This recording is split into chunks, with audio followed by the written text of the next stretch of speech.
E aí, pessoal do meu canal, hoje vamos para a resolução do Enem, deixa eu olhar aqui, 2019.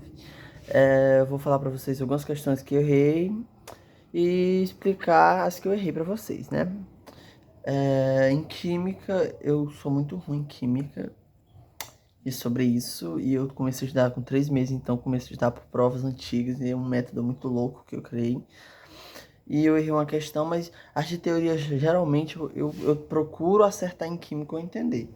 Por exemplo, forças intermoleculares. Isso eu já entendi, eu já sei, entendeu?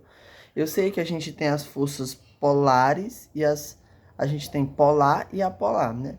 Aí a gente tem o que? Dipolo induzido. Quando é que a gente tem dipolo induzido? A gente tem dipolo induzido quando as forças são apolares. Mas, Otávio, que são forças apolares? Por exemplo, eu tenho um cloro aqui e outro cloro aqui.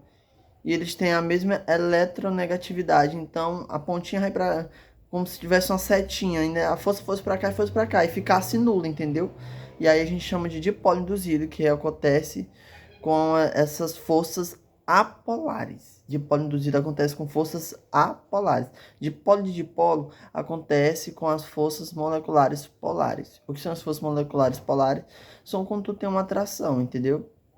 É porque tem um exemplo aqui no meu caderno, mas não tem como mostrar pra vocês, porque a câmera do meu celular é ruim. Mas, por exemplo, eu tenho um HCl e o outro HCl. Aí eu tenho um H que é positivo porque ele é menos eletronegativo, e o cloro que é mais eletronegativo. E ali vai criar uma ponte no meio. E aquela ponte a gente chama de dipolo induzido. A gente também tem as pontes de hidrogênio, se eu não me lembro agora porque eu não anotei, mas é entre carbono, é entre hidrogênio, é entre flúor e fósforo, se eu não me engano. É um esses elementos assim. Que geralmente a gente forma a ponte de hidrogênio, que o hidrogênio fica bem no meio. Catalisador. Que catalisador também foi que eu aprendi. Catalisador é toda substância que ele passa por um processo, ele vai fazer com aquela reação, ele vai acelerar aquela reação. E os professores costumam dizer que do mesmo jeito que ele entra, ele sai. Então ele não sofre alteração. E é isso, pessoal. Também tem a questão do crawl. Esse eu tenho um macetinho para vocês. Mas você tava que é o crawl? É um macetinho para vocês decorarem. Crawl. Catoto é redução. Anodo é oxidação. Crawl, entendeu? Para vocês lembrarem na hora da prova. Foi isso. Ponto de hidrogênio são entre flúor, nitrogênio e flúor, nitrogênio. Flúor e nitrogênio que eu botei aqui.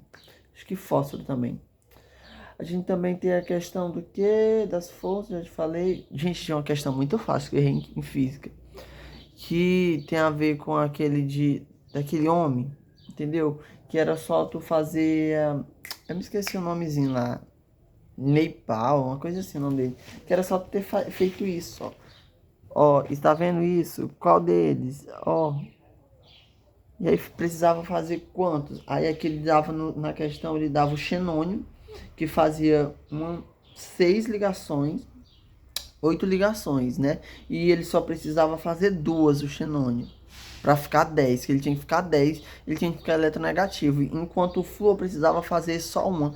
Então era só ter olhado quantas ligações precisava. E se vocês for contar aqui, ó, tem uma, ó, aqui tem 3, aqui tem 3, e aqui tem 7, 8, aí 9, porque ele conta com essa aqui que ele faz, e 10 com conta aqui que ele faz. Então, esses daqui ficam com 8, e esse aqui fica com 10, e esse aqui com 8, e eles ficam estáveis, pessoal. E é isso que é o mais legal.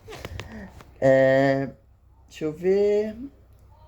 Eu errei também uma do sistema de Bohr, que é, ó, vocês não esqueçam, pessoal. Eu me lembro do professor ainda hoje falando, né? Porque a gente tem Rutherford, se eu não me engano, que ele falava, ó, bola de bilar. Ele falava pudim de passas, bola de bilar.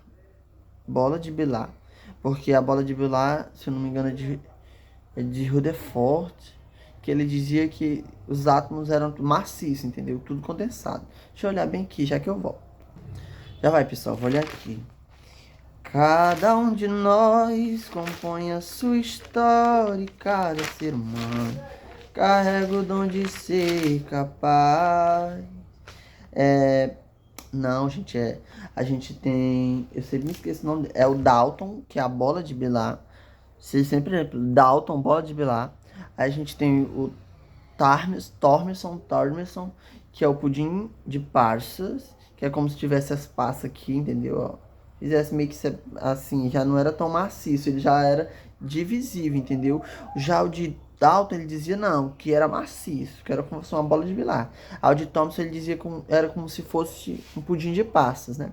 Aí a gente tem o por último, que é o de Rutherford, que ele dizia que era como se fosse agora um sistema solar, tá vendo? É como se fosse assim agora. Os átomos já eram divisíveis e era como se tivesse um espaçamento entre eles. E a gente tem o de Bohr, que como fosse que tivesse assim, entendeu? Que houvesse esse movimento assim entre os átomos, que seria essa transição dos átomos de uma camada interna para uma externa e gerar luz, gerar calor. Era isso, pessoal. Deixa eu ver o que mais. Vai ficar muito grande esse vídeo, espero que meu celular não corte. A gente também tem como ocorreu a conquista das plantas no meio terrestre, né? Só foi possível graças ao quê? Foi possível graças ao tubo polênico. Mas, Otávio, o que é o tubo polênico? É a estrutura que vai levar o gameta da planta até o gameta da planta masculina até a planta feminina, entendeu? Então vai permitir a reprodução dessas plantas sem a presença de água, entendeu? Sem ser dependente de água. Aí, quando a gente estuda biologia, a gente vê, na questão de botânica, a gente vê os tecidos de condução. Tecidos de condução. O que são os tecidos de condução? A gente tem os vasculares e os avasculares. Os vasculares são aqueles tecidos, são as plantas com vasos, entendeu? Eu não sei se eu já falei, acho que já falei aqui em outros vídeos sobre o vaso xilêmico, que é aquele vaso que leva água e sais minerais. Essas plantas vasculares, elas têm esses vasos, entendeu? Por isso são chamadas plantas vasculares, porque elas têm esses vasos, elas têm raízes, entendeu? Elas têm caule, elas têm folhas. Então, elas são plantas vasculares. Otávio, me dê um exemplo delas. Aí a gente tem as pteriofitas e as espeteriofitas. As pteriofitas, elas são as que não têm sementes. Tem vaso, mas não tem semente. As espeterofitas, elas têm sementes e têm vasos, entendeu? Aí a gente também, dentro desse grupo, a gente tem o quê? As gemiospermas, que são as plantas que têm semente, mas não tem fruto. E a gente tem as deixa eu ver, meu povo, vai.